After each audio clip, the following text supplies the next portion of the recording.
In December 2001, Michele Hundley Smith told her family she was heading out for some Christmas shopping.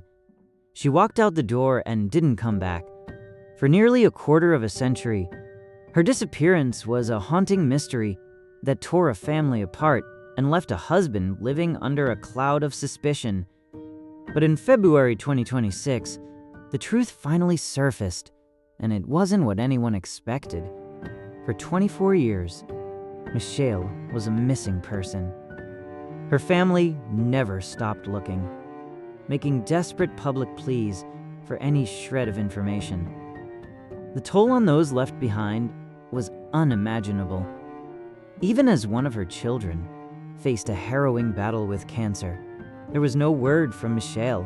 Naturally, the vacuum of information was filled with speculation. For over 2 decades, her husband faced intense public scrutiny, with many, including members of his own family, wondering if he played a role in her vanishing. It is the ultimate nightmare, grieving a loved one while being blamed for their loss.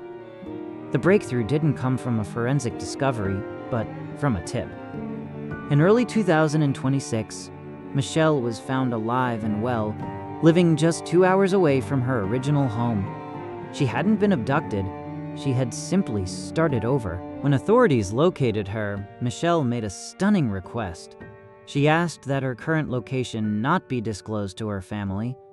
It was a clear signal that her disappearance was a choice, a voluntary missing case that had remained unsolved, simply because she didn't want to be found. So, how did a woman who successfully stayed off the grid for 24 years finally get caught? It wasn't the missing persons report that did it, it was her past. Michele was arrested on a DWI charge dating all the way back to 2001. When that old warrant was processed, her current address became part of the public record, effectively ending her decades of anonymity. The very thing she likely fled or feared 2 decades ago was what eventually brought her story back into the light. The case of Michele Hundley Smith leaves us with more questions than answers. It challenges our ideas of closure and the right to be forgotten.